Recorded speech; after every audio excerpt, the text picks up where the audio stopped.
कहानी की शुरुआत में हमें बताया जाता है कि क्रिश्चियन आर्मी को जेरूसलम पर कब्जा किए हुए लगभग 100 साल बीत चुके हैं और इस टाइम पर यूरोप भुखमरी से जूझ रहा था। तब यह देखकर वहां के लॉर्ड खजाने की तलाश में इजराइल चले गए और उन्हीं में से एक नाइट अपने बेटे की तलाश में वापस अपने घर आया।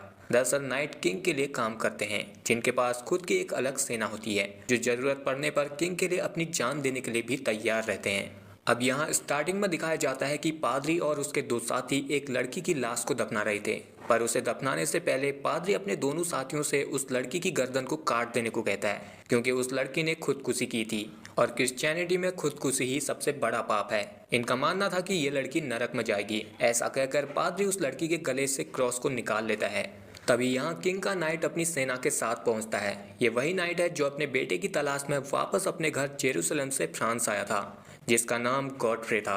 इसके बाद हमें बेलियन को दिखाया जाता है, जो कि पेशे से एक लोहार था और जिस लड़की को पादरी और उसके साथी दफना रहे थे वो इसी की बीवी थी। दरअसल कुछ दिनों पहले ही बेलियन की बेटी की मौत हो गई थी, जिसके दुख को उसकी बीवी बर्दाश्त नहीं कर पाई और फिर उसने भी खुदकुशी करके अपनी जान दे दी, जिस वजह से अब बेलियन बहुत दुखी था। तब यहाँ उसके पास गॉडफ्री आता है, जो उससे मिलकर उसे बताता है कि मैं तुम्हारा पिता हूँ। इस पर बेलियन को पहले तो उस पर भरोसा नहीं होता। तब गॉडफ्रे उसे उसकी माँ का नाम बताता है और उसे कहता है कि हम दोनों एक दूसरे से बहुत प्यार करते थे, पर एक दिन किंग को मेरी जरूरत पड़ी, इसलिए मुझे यहाँ से जाना पड़ा। और अब गॉडफ्रे उससे चाहता था कि वो भी उसके साथ जेरूसलम चले, पर बेलियन उसकी बात को नहीं मानता, जिसके बाद गॉडफ्रे यहाँ से जाने लगता है। पर जाने से पहले वो बेलियन से कहता है कि अगर तुम्हारा मन बदले और तुम जेरूसलम आना चाहो तो तुम पूरब की दिशा में चलते रहना। जिसके बाद गॉडफ्रे यहाँ से चला जाता है। फिर रात में जब बेलियन अपनी तलवार की धार तेज कर रहा था तो उसके पास पादरी आता है, जो उसे कहता है कि तुम्हें जेरूसलम जाना चाहिए, शायद इससे तुम्हारी बीवी के पाप धुल जाएं। तब वो उसे ये भी बताता है कि उसने उसकी बीवी को दफनाने से पहले उसके सर को धड़ से अलग कर दिया था, जो सुनकर बेलियन गुस्से में पादरी के सीने में तलवार घुसाकर मार देता है और फिर उसके गले से अपनी बीवी का क्रॉस लेकर यहाँ से पूरब की दिशा की तरफ भाग जाता है, जहाँ कुछ दूर पहुँचने पर उसे अपने पिता की टोली भी मिल जाती है, जहां वो अपने पिता को बताता है कि उसने एक खून कर दिया है।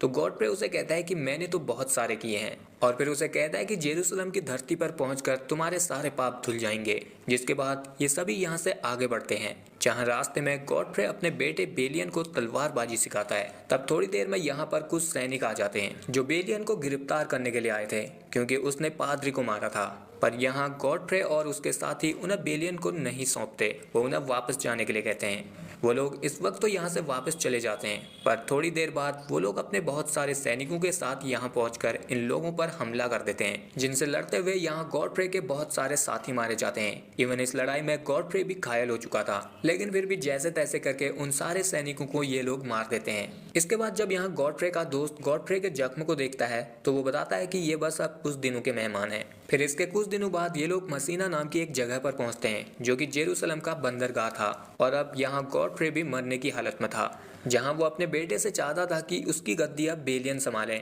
यानी कि वो अब किंग का नाइट बने और इस जगह को पहले से भी बेहतर बनाए, जहाँ सभी लोग मिलकर रह सके।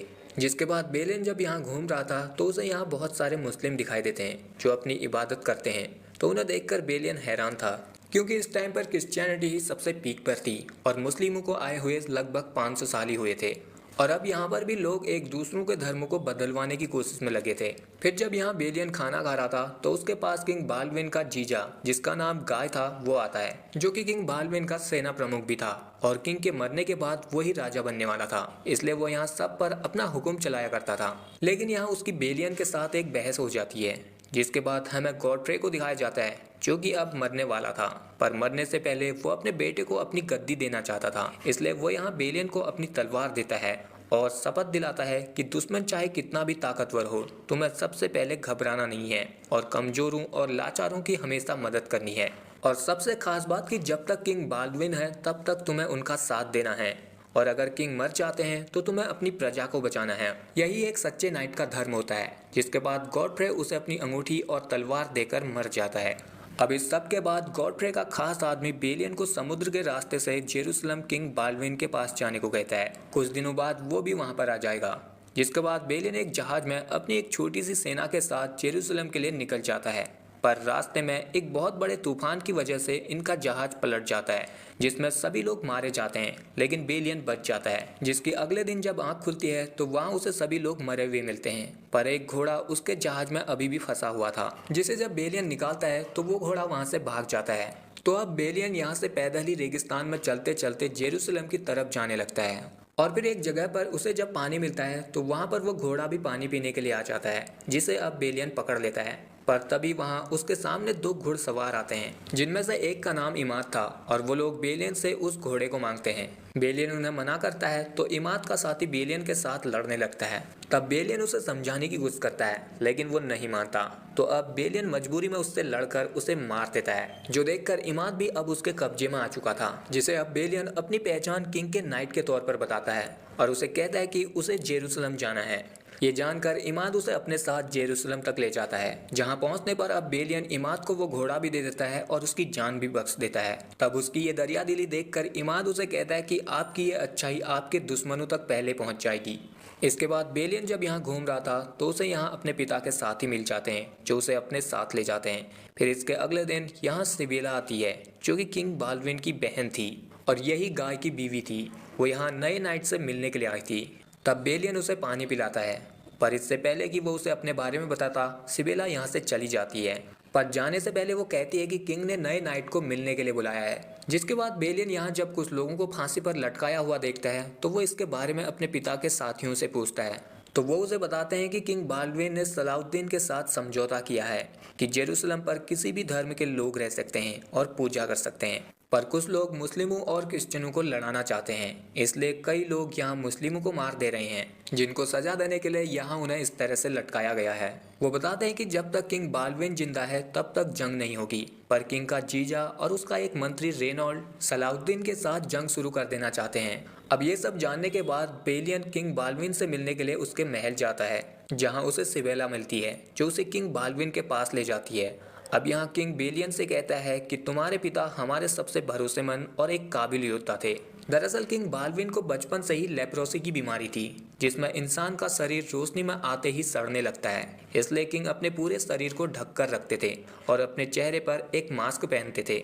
अब यहाँ किंग बेलियन को बताते हैं कि 16 साल की उम्र में उन्होंने सलाउद्दीन के साथ एक बहुत बड़ी जंग जीती थी और उस वक्त उन्हें लगा था कि वो 100 साल तक जिएंगे, पर अब शायद वो 25 भी पार नहीं कर पाएंगे। कुछ पादरियों का मानना था कि गॉड ने उन्हें श्राप दिया है, वो मरने के बाद नरक में जाएंगे, पर उन्हें इससे कोई फर्क नहीं पड़ता।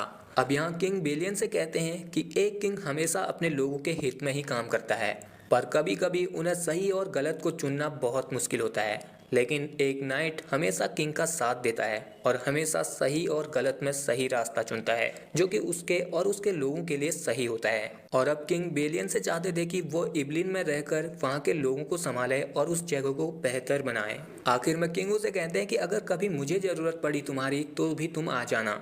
जिसके बाद अगले दिन बेलियन इबलिन पहुंच जाता है, जहाँ रहकर वो लोगों की मदद करने लगता है और उस जगह को बेहतर बनाने के काम में लग जाता है। और वहाँ के लोग भी उससे काफ़ी खुश थे, क्योंकि वो जनता के साथ मिलकर काम करता था। और फिर एक दिन यहाँ सिबेला आती है, जो कि बेलियन को पसंद करने लगी थी। फिर उधर हमें गाय और रेनल को दिखाया जाता है, जो कि एक सेना लेकर सलाउद्दीन के मुस्लिमों पर हमला कर देते हैं, ताकि क्रिश्चियन और मुस्लिमों के बीच जंग हो जाए। इस बात का पता जब किंग बाल्डविन को चलता है तो वो गाय और बाकी मंत्रियों के साथ तुरंत एक मीटिंग करते हैं, जहां पर किंग बाल्डविन का सलाहकार टाइबेरियस सभी से कहता है कि गाय ने सलाउद्दीन के मुस्लिमों पर हमला करके बहुत बड़ी गलती कर दी है। इससे किंग बाल्डविन और सलाउद्दीन के बीच हुआ समझौता टूट सकता है, पर गाय इस बात को मानने को तैयार ही नहीं था। वो तो बस सलाउद्दीन के साथ जंग चाहता था, इसलिए वो कहता है कि हमें उससे डरने की कोई ज़रूरत नहीं है, क्योंकि गॉड हमारे साथ हैं। तब टाइबेरियस उसे बताता है कि सलाउद्दीन के पास 2 लाख लोगों की सेना है, जो उसके लिए जान देने के लिए हर वक्त तैयार रहते हैं, और हम उनका मुकाबला नहीं कर पाएंगे। इस पर गाय उसे बिलासफेमी कहता है, जिसका मतलब होता है कि धर्म के खिलाफ बोलना।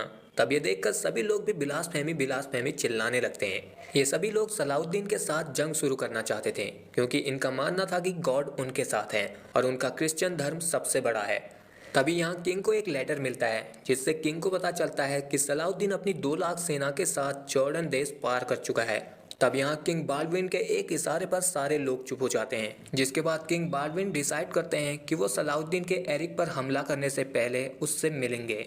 अगर बातचीत से चीज़ें सुलझती है तो ठीक है, नहीं तो जंग शुरू होगी। किंग बाल्डविन का ऐसी हालत में जंग तो छोड़ो सफर करना भी जानलेवा था, लेकिन फिर भी वह अपनी जनता के लिए सलाउद्दीन से बात करने का फैसला करते हैं।